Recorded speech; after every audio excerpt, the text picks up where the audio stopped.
Floods Kashmir की history का हमेशा एक हिस्सा रहे हैं और वैली ने सबसे बुरे फ्लड सर्वाइव किए हैं। लेकिन जो चीज़ अब ज़्यादा सीरियस है वो है बार बार फ्लड स्केयर का आना। 1996 से 2005 तक हर साल का एवरेज नुकसान 4,745 करोड़ था। साइंटिस्ट के मुताबिक अब हवा में ज़्यादा नमी है जो गर्म मौसम की वजह से इंडियन ओशन और अरेबियन सी दोनों से आ रही है। जेहलम वैली का मेन ड्रेनेज आर्टरी है। उसके बैंक्स, पानी और कोर्स को पॉलिसी मेकर्स को दोबारा सोचना होगा और डिसीजन मेकिंग में सीरियसली लेना होगा।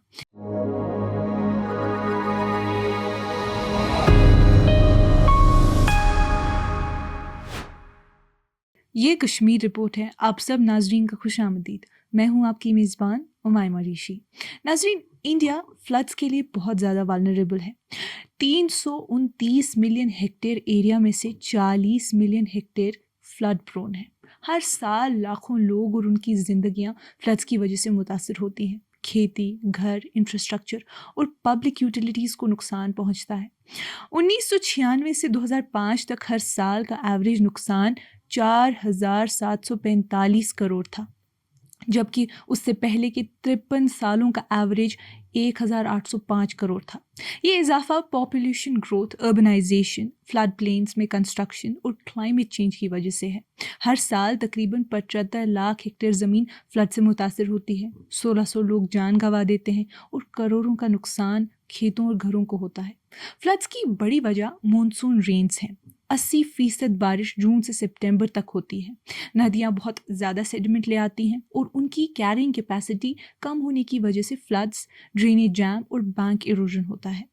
क्लाउड बर्स्ट और साइक्लोन भी फ्लैश फ्लड्स के सबब बनते हैं। इंडिया का मॉनसून अब वाइल्ड बन चुका है। पंजाब को 1988 के बाद सबसे बड़ी तबाही का सामना है। हरियाणा और राजस्थान के कुछ इलाकों में सिर्फ 24 घंटे में 1000% ज़्यादा बारिश हुई इसी साल। और 28 अगस्त से 3 सितंबर तक नॉर्थ वेस्ट इंडिया में 180% और साउथ में 73% ज़्यादा रेनफॉल रिकॉर्ड हुई। नतीजा, लैंडस्लाइड्स, गांव और शहरों में पानी भर गया और जानें भी चली गई। लेकिन सवाल है, बारिश इतनी शिद्दत से क्यों हुई? क्लाइमेट क्राइसिस मॉनसून का रवैया बदल रहा है। साइंटिस्ट के मुताबिक अब हवा में ज़्यादा नमी है जो गर्म मौसम की वजह से इंडियन ओशन और अरेबियन सी दोनों से आ रही है। पहले मॉनसून बारिश जून से सितंबर तक बराबर बनती थी। अब ज़्यादातर लंबी खुश्क बरसात के बाद एक छोटे एरिया में बहुत ज़्यादा पानी एक साथ गिरता है जिसे हम क्लाउड बर्स्ट कहते हैं। यही वजह थी जो अगस्त के पहले हफ्ते में उत्तराखंड, हिमाचल प्रदेश और कश्मीर में तबाही आई। डिस्टर्बेंसेस मेडिटेरेनियन से आते हैं और अपने साथ ऊपर से ठंडी हवा लाते हैं। जब ये ठंडी हवा नीचे के गर्म और नमी भरे हवा से मिलती है तो वेदर बहुत ज़्यादा इंटेंस हो जाता है। कश्मीर में भी इसी महीने पानी भर गया और लोगों में घबराहट थी। लेकिन असल हकीकत ये है कि 2014 जैसे फ्लड्स नहीं आए। उस वक्त जेहलम में लगभग 1 लाख क्यूसिक्स पानी था, जबकि इस दफ़ा का उसका आधा भी नहीं था। फिर भी 3 सितंबर को नदी फिर से खतरनाक सतह तक पहुंच गई। सिर्फ एक हफ्ते में दूसरा फ्लड स्केयर। कश्मीर की तारीख आग, फ्लड और कॉलरा के सायों में गुजरी है। यहाँ 2 तरह के फ्लड होते हैं, रूटीन इनंडेशन और बड़े तबाहकुन डेल्यूज। 2014 वाली तबाही रेयर कैटेगरी थी। उसके बाद जेहलम ने बार बार खतरा पैदा किया, लेकिन 2014 जैसी शिद्दत के साथ कभी नहीं। रिकॉर्ड दिखाते हैं कि 2014 के बाद जेहलम कम से कम 11 दफ़ा डेंजर मार्क क्रॉस कर चुका है। हर साल एक बड़ा फ्लड स्केयर। ये मार्च 2015, जुलाई 2017, जुलाई 2018, अप्रैल 2019, जून 2022 और जुलाई 2023 और अब अगस्त 2025 में हुआ, जब साउथ कश्मीर में क्लाउड बर्स्ट और टोरेंशियल रेन्स ने लेवल्स संगम पर 23.99 फीट और राममुंशी बाग में 21.10 फीट तक पहुंचा दी। सिर्फ कुछ दिन बाद फिर एक और सर्ज आई और श्रीनगर के दायरे के बड़े हिस्सों में पानी घुस गया। इस दफ़ा बचाव इसलिए हुआ क्योंकि ज़्यादा बारिश साउथ में हुई, नॉर्थ में नहीं। पानी जल्दी ड्रेन हो गया और लंबा स्टैग्नेशन नहीं हुआ। लेकिन जम्मू में इस साल अगस्त सितंबर ज़्यादा शिद्दत बना रहा।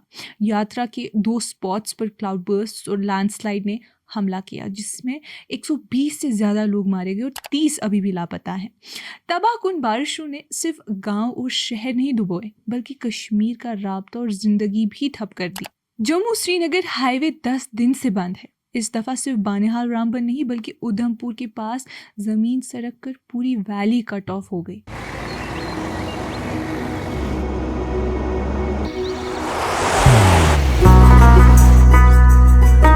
मोहब्बत वही जो दिल से हो, इबादत वही जो दिल से हो, दुआ वही जो दिल से निकल आए,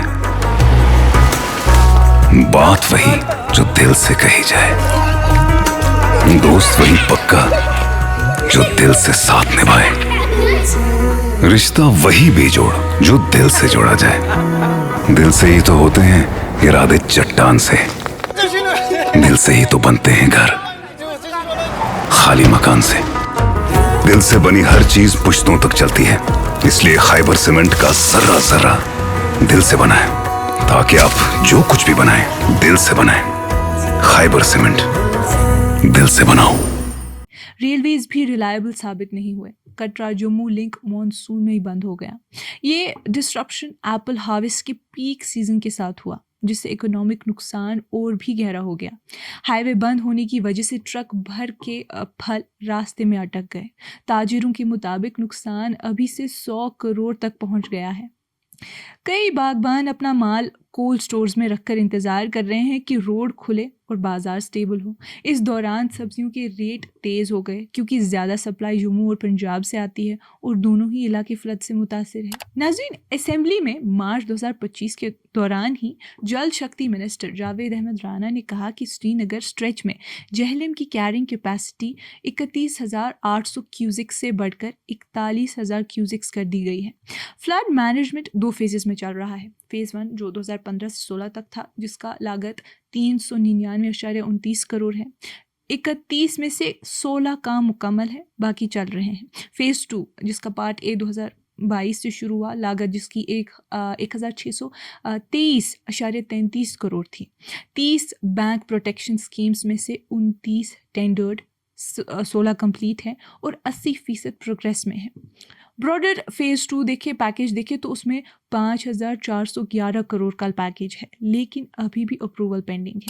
एक खास काम होकर सर वेटलैंड में एंट्री और एग्जिट गेट्स बनवाने का था, जो 28.35 करोड़ में पूरा हुआ, लेकिन आरटीआई डॉक्यूमेंट्स ने गैप्स एक्सपोज किए हैं। Irrigation and flood control department ने माना कि 2020 से 2025 तक जहलम या फ्लड स्पिल चैनल्स में कोई ड्रेजिंग नहीं हुई। डिपार्टमेंट का कहना है कि कैरिंग कैपेसिटी ज़रूर इम्प्रूव हुई है। संगम, पातशाही बाग 41,000 क्यूजिक्स, रामुंशी बाग 32,000 और सोपोर 35,000। साथ ही उन्होंने इरिगेशन कैनाल्स के 660 किलोमीटर में डीसिल्टिंग की है। मगर इंजीनियर्स खुद मानते हैं कि 2014 जैसे फ्लड्स मैनेज करना नामुमकिन है। इंक्रोचमेंट्स भी एक बड़ी मुश्किल है। 1233 स्ट्रक्चर्स, 215 बाउंड्री वॉल्स और 5.8 लाख ट्रीज़ हटा दिए गए, लेकिन अभी भी 6.3 लाख ट्रीज़ और 1900 के करीब स्ट्रक्चर्स जहलम और उसके चैनल्स में बाकी हैं। 10 साल बाद भी इनकम्प्लीट प्रोजेक्ट्स, ड्रेजिंग की कमी और इंक्रोचमेंट के बावजूद हर साल का फ्लड स्केयर ये साबित करता है कि कश्मीर का फ्लड मैनेजमेंट अभी भी बहुत फ्रेजाइल है। 2019 के बाद कश्मीर में गवर्नेंस बुलडोज़र जैसी चलने लगी। लोग कर्फ्यू, इंटरनेट और फ़ोन बंद होने से जूझ रहे थे, और इसी दौरान सरकार ने रिवरबेड माइनिंग के टेंडर्स खोल दिए। हैवी मशीनरी के साथ बिडर्स पानी की बॉडीज़ में घुस गए और उनको तबाह कर दिया। इलीगल एक्सट्रैक्शन आम बात बन गई। कहीं कहीं इतनी गहरी खुदाई हुई कि छोटी इरिगेशन कैनाल्स अपनी मेन रिवलेट से डिस्कनेक्ट हो गई। कुछ जगहों पर बैंक्स टूट गए और फ्लड्स के वक्त ज़मीन बर्बाद हो गई। एक्सपर्ट्स के मुताबिक एक्वाटिक लाइफ भी तबाह हुई। रिकॉर्ड्स दिखाते हैं कि 2021 से 2022 में 0.37 million tonne sand minerals 27 site से निकाले गए, 2022 से 2023 में ये फिगर दुगना होकर 1.14 मिलियन टन और 72 साइट्स तक पहुंच गया। नाज़रीन, जम्मू और कश्मीर में डेवलपमेंट हमेशा बेतरतीब रही है। श्रीनगर और उसके सब अर्बन एरियाज़ की अनइवन स्प्रेड अर्बनाइजेशन का एक ऐसा नक्शा दिखाती है जो कश्मीर जैसे फ्लड प्रोन और अर्थक्वेक प्रोन इलाके के लिए खतरनाक है। रेलवे ने वैली को अपर और लोअर वैली में डिवाइड कर दिया। हाईवे अपग्रेड ने एक और आर्टिफिशियल डिवीजन बनाई। अब रिंग रोड ने ज्योग्राफी और तोड़ दी है। प्लानर्स ने कुछ छोटे गैप्स पानी के लिए रखे, लेकिन ये इतने तंग है कि फ्लड संभाल ही नहीं पाते। हाउसिंग सोसाइटीज़ ने करोड़ों रुपए फ्लड बेसिन एरियाज में इन्वेस्ट किए हैं। ये नए जनरेशन के लिए सबसे बड़ी परेशानी बनकर सामने आएगा। फ्लड्स कश्मीर की हिस्ट्री का हमेशा एक हिस्सा रहे हैं और वैली ने सबसे बुरे फ्लड सर्वाइव किए हैं। लेकिन जो चीज़ अब ज़्यादा सीरियस है वो है बार बार फ्लड स्केयर का आना। एक्सपर्ट्स कहते हैं कि इसका सबब एक्सट्रीम वेदर है, बढ़ती हुई क्लाउड बर्स्ट्स और बदलती क्लाइमेट ट्रेंड्स हैं। 1980 से 2017 तक का डेटा जो स्टडीज़ हैं दिखाती हैं कि कश्मीर में टेम्परेचर बढ़ रहा है। हर साल एवरेज 0.35 डिग्री सेल्सियस ज़्यादा मैक्सिमम और 0.22 डिग्री सेल्सियस ज़्यादा मिनिमम टेम्परेचर रिकॉर्ड हुआ है। मैक्सिमम टेम्परेचर्स का राइज और भी ज़्यादा प्रोनाउंस्ड है। बारिश के पैटर्न्स भी बदल रहे हैं। कश्मीर की रेनफॉल 72% वेस्टर्न डिस्टर्बेंसेस और 28% इंडियन समर मानसून पे डिपेंड करती है। लेकिन अब मानसून का असर खास तौर पे साउथ कश्मीर में बढ़ रहा है। ये शिफ्ट और वार्मिंग मिलकर एक फ्रजाइल क्लाइमेट बैलेंस दिखाते हैं जो फूड सिक्योरिटी, वाटर रिसोर्सेज और इकोलॉजी के लिए खतरा बन सकता है। सबसे ज़्यादा असर ग्लेशियर्स पे हो रहा है। पुराने जम्मू और कश्मीर स्टेट में 170 से ज़्यादा ग्लेशियर लेक्स अब रैपिडली एक्सपैंड कर रहे हैं। जून 2025 की सेंट्रल वाटर कमीशन रिपोर्ट ने वार्न किया है कि इंडिया के 432 वल्नरेबल ग्लेशियर लेक्स में से 120 लद्दाख और 57 जम्मू और कश्मीर में है। ग्लेशियर लेक आउटबर्स्ट फ्लड्स यानी GLOFS बढ़ रहे हैं और अर्जेंट प्रिपेयरनेस ज़रूरी है, सैटेलाइट बेस्ड अर्ली वार्निंग और रियल टाइम मॉनिटरिंग के साथ। ये सब इस बात का सबूत है कि कश्मीर को फ्लड सिर्फ एक अलग क्राइसिस के तौर पर नहीं देखना चाहिए। जेहलम वैली का मेन ड्रेनेज आर्टरी है। उसके बैंक्स, पानी और कोर्स को पॉलिसी मेकर्स को दोबारा सोचना होगा और डिसीजन मेकिंग में सीरियसली लेना होगा। नाजरीन, आज की इस कश्मीर रिपोर्ट में इतना ही। बाकी मज़ीद मालूमात के लिए बने रहिए कश्मीर लाइव के साथ।